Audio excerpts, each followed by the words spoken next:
अस्सलामु अलैकुम रहमतुल्लाहि व बरकातुहू।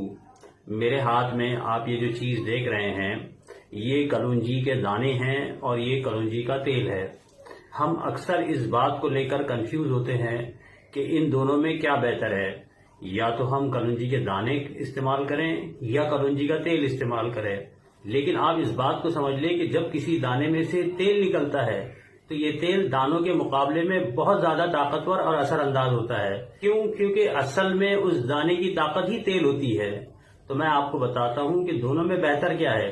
असल में दोनों में बेहतर तेल है, लेकिन जब हम किसी पाउडर फॉर्मेट में या मसालों में इस्तेमाल करेंगे तो हम दाने इस्तेमाल करेंगे, या अगर हमको खालिस कलौंजी खाना है तो हम दाने की शक्ल में खाएंगे। हम खालिस तेल नहीं पी सकते क्योंकि ये हमारा गला खराब करेगा। लेकिन जब तेल को इस्तेमाल करना होता है तो जैतून के साथ, शहद के साथ या और किसी मशरूबात में तेल का हम इस्तेमाल कर सकते हैं। खालिस तेल का इस्तेमाल करना हमारे लिए मुजिर है।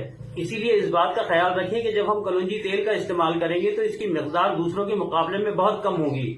यानी अगर शहद 1 टेबल स्पून है या जैतून का तेल 1 टेबल स्पून है तो कलौंजी का ऑयल ½ टी स्पून, यानी वो जो छोटा चमचा आता है उसका भी आधा हो।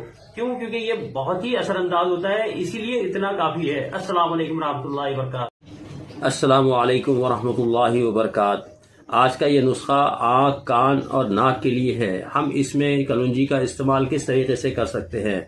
कलौंजी का तेल इस तरीके से एक ड्रॉपर में अगर ले लिया जाए तो सबसे पहले मैं आपको बताऊंगा कि आंखों में किस तरीके से लगाया जाए। आंखों में लगाने के लिए आपको थोड़ा सा शहद लेना होगा। शहद में 2 बूंद कलौंजी का तेल लेकर उसको ऐसा मसले और सुरमे की सिलाई के साथ आप आंखों में इसको इस तरीके से लगाएं, दोनों तरफ। ये आपको सोते वक्त करना है। इसी तरीके से आपको कान में भी 2 बूंद इधर और 2 बूंद इधर लगाना है। जिस वक्त आप 2 बूंद इधर डालेंगे थोड़ी देर इस करवट पे सोना है, और जिस तरीके से 2 बूंद इधर डालेंगे तो इस करवट से आपको थोड़ी देर सोना है। और नाक के लिए भी आपको जब सोते वक्त नाक इस तरफ 1 बूंद डालना है और इस तरफ 1 बूंद डालना है। अगर ज्यादा आप डालोगे तो आपके गले में कड़वाहट बहुत ज्यादा हो जाएगी।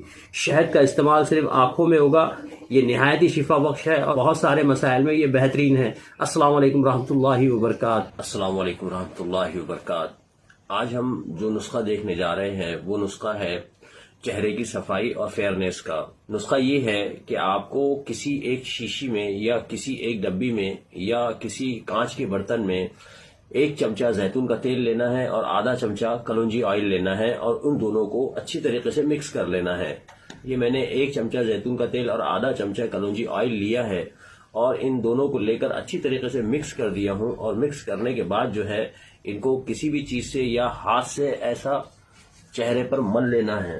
इससे हमारे चेहरे पे बहुत ज्यादा फेयरनेस भी होगा और क्लीन भी होगा, क्योंकि ये बहुत ही बेहतरीन और न्यूट्रिशन से भरपूर दोनों चीजें हैं और दोनों चीजों में विटामिन और मिनरल्स वगैरह सब है। ऐसा हम महीने में 6 दिन करेंगे तो इंशाअल्लाह हमारे चेहरे पर ग्लो भी आएगा और फेयरनेस भी आएगा। अस्सलाम वालेकुम रहमतुल्लाहि।